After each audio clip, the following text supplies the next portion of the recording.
Good afternoon, everybody.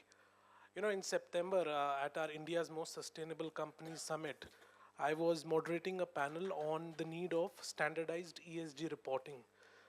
Precisely because regulatory bodies across the world are tightening ESG compliance measures. You have the EU's CSDDD, the US SEC's climate disclosure rules. Then you have India's BRSR. Spandan, I think you should keep it on mute, otherwise we'll have some. Yeah, thank you. So we have India's BRSR, and all of them, indicate towards the need of these regulatory bodies pushing for businesses to adopt or integrate ESG models into their businesses. Now, the one conclusion that we had on that panel was that while large corporates, they have the required expertise and even the capital to adhere to these regulations, compliances, MSMEs or small businesses, they struggle because they don't have the required expertise or the capital. So in my opening comments, and ironically, a lot of things have changed since September. We have Donald Trump's return to the White House, and the two components in my panel here, ESG and trade, they've come under massive scrutiny. So yes, a lot of things have changed since then, and precisely, Sachin, if you could touch upon, in your opening comments, on why should MSMEs, prioritize ESG compliance, if you could start and give, your opening comments. So definitely, I think MSME has come into focus when it comes to sustainability, and we have seen this because there's what we have seen in the market, the larger organizations are being mandated by regulatory bodies to report on sustainability inputs.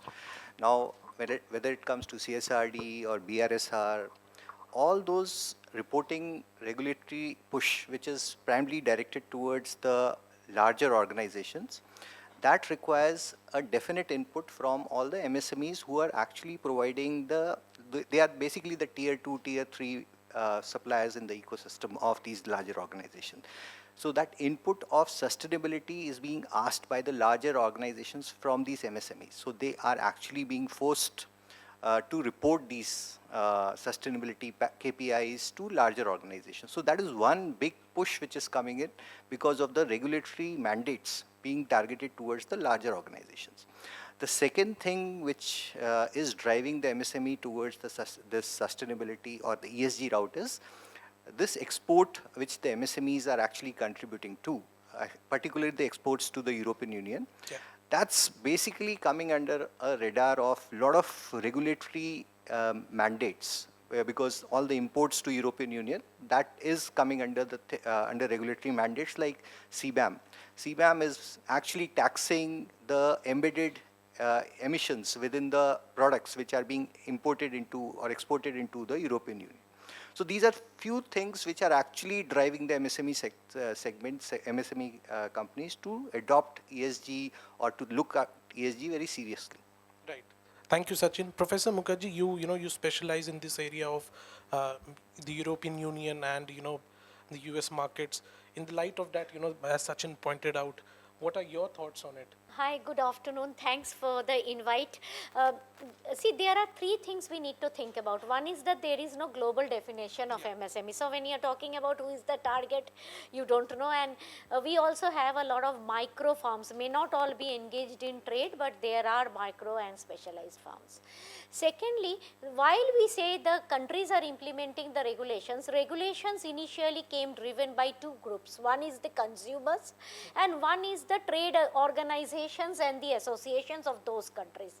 So the consumers are telling that they don't want product with child labor, they don't want product which is not environmentally sustainable, and therefore the sourcing companies have started declaring things on their own, which made lot of standards. So everybody has their private standards. Then came country level standards, like Germany has a standard much ahead where the European Union has it today.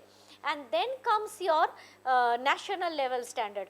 Just to make it more counterable, I don't think, when a company imposes a standard, and the reason that they are doing so because they feel that, sometimes we are able to compete better because we are not following environmental regulations and we are not following labor wages on time, and we are able to provide cheaper.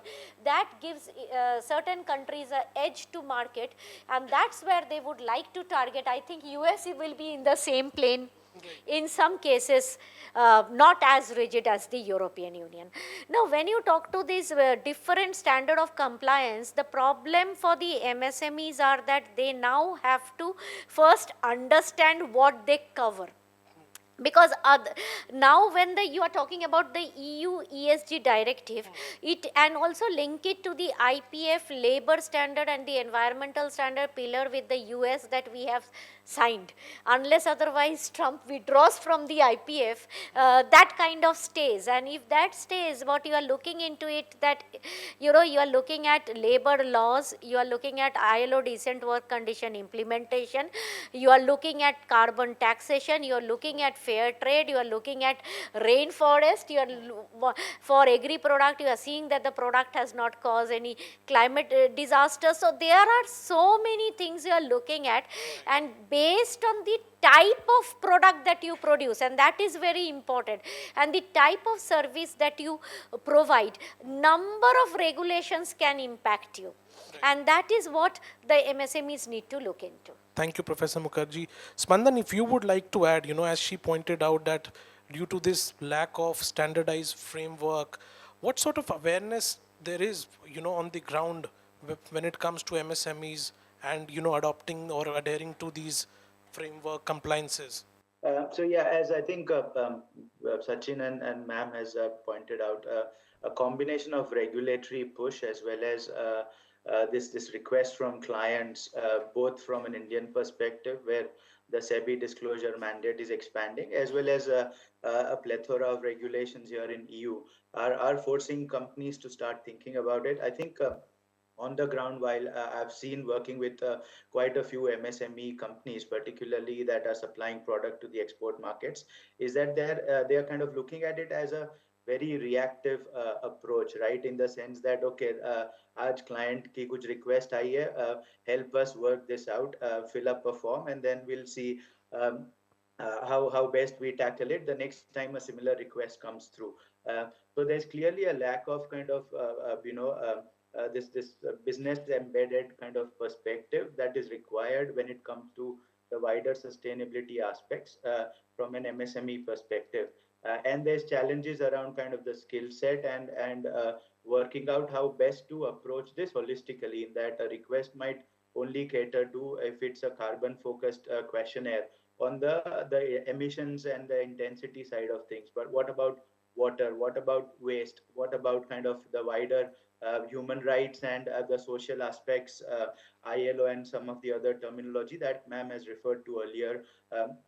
So it's a combination of MSMEs trying to struggle and getting to grips with what this is all about, but also I think it's a case of ensuring a slight change in mindset, in that let's be a bit more proactive, because at the end of the day, regulations are only going to increase, the scrutiny is only going to increase, but then it's a case of working out how best to embed it within the business.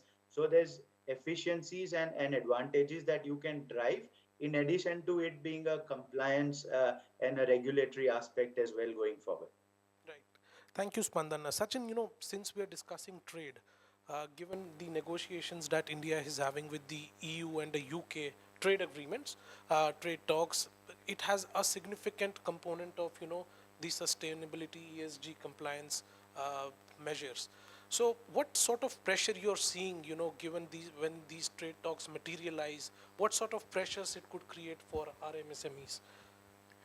See, like I mentioned when I was referring to what is driving, I think this when it comes to international trade, MSME, they contribute a lot towards our exports. Now it will get directly impacted by different regulations. Few of them which I can directly name are upcoming. Like we have this product passport, which will become standard. They are trying it out for battery to start with. It will cover all sorts of products going forward. By 2027 onwards, it will become so essentially product passport requires full traceability about the product. That is right from as we say it in right from the time when we get the raw materials to the product which we are actually supplying or exporting. So the complete traceability about that product in terms of raw materials, how much recycled material is being used with evidences needs to be reported. So that is a direct impact I see on the product passport regulation.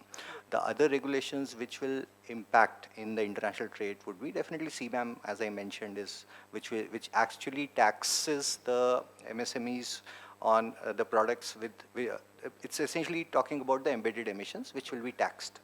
So MSME needs to report what is the amount of embedded emissions and provide evidence against it. It's not like just cooking up some number and then providing that data, but it requires full audit to be done and with proper evidence.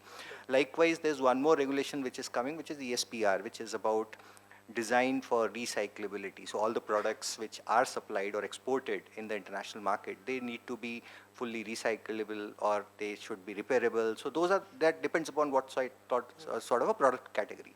So these have a direct impact on the products which are getting exported by this MSMEs. But so we'll have to just go into details about the requirements of this. Nothing to worry about. It's all about aligning to what is expected. I think the process alignment has to be there for the MSMEs to take care of all these sort of requirements. Sure. Professor Mukherjee, you would like to add something on, especially in the context of CBAM as well? See, basically, there are two ways of looking into this the concept. One is that when you look at the European Union model, there are different models. Each country has their own model. The European Union model says that the larger companies will be penalized if they don't clean up their supply chain. For which it also says that it is the responsibility of the larger company to do the capacity building and technology and embedment of the MSMEs. So the directive is very clear that it is the bigger players that has to look after the smaller player in their supply chain. But having said that, the supply chain in itself has to have certain processes.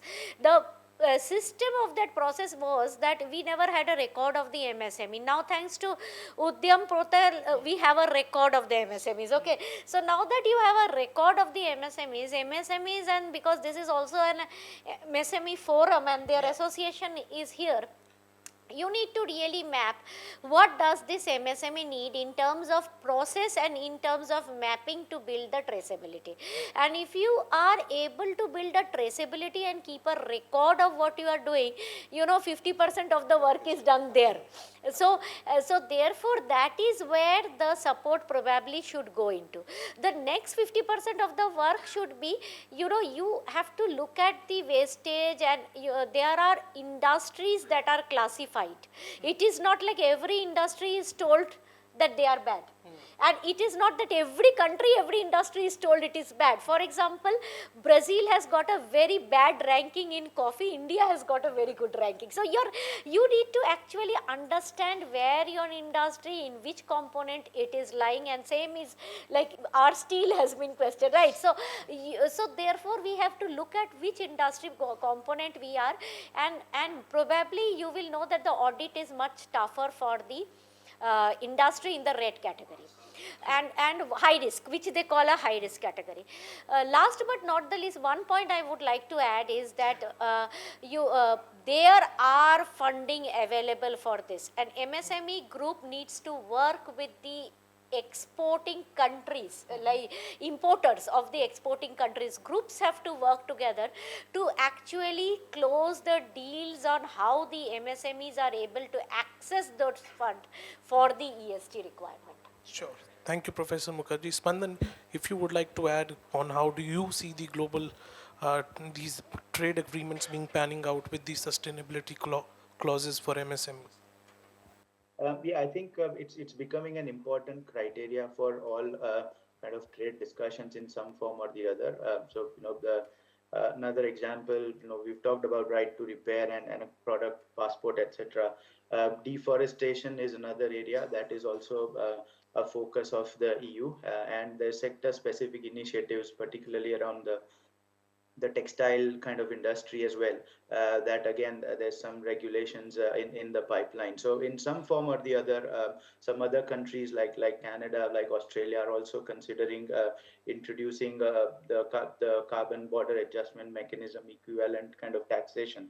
So MSMEs in some form will have to kind of look at these aspects, adapt to kind of how they have been doing the business in a traditional format, but be a bit more proactive around embedding these aspects into how they continue to do business going forward. And the second component around the funding side of things, right? Yes, obviously working with kind of the export partners makes sense. From an Indian market perspective as well, there are some support kind of incentives available to the MSMEs in India. One of which is the Z scheme, which is zero effect and zero defect kind of scheme that is relaunched as such by the government, which provides support to financial support to the MSMEs who want to, embed sustainability as part of their business, change some of the processes, both from operations as well as a technology perspective, and there's financial support available to the MSMEs. So there's a direct kind of cost that you could see and visualize in your PNL, if as part of this. So it's a combination of trying to connect it to the financial outcomes, not necessarily looking at it from a compliance perspective, because yes, as part of a lot of kind of trade negotiations out there, in some form or the other, these sustainability parameters are going to be extremely important, and MSMEs will be impacted, and they'll have to be ready for what comes ahead for them. Well, thank you, Spandan. This was a short panel. I have 3 minutes left. Panelists, if you would just want to sum up in one line on how MSMEs can future-proof given the stricter ESG norms and the global trade scenario. Sachin. Just, I would like to just summarize as to it's nothing to get worried about, or it's nothing which is overwhelming. It's all about alignment of the way of working. So it all requires a bit of understanding of what is required and aligning the processes, because it's all about providing the data.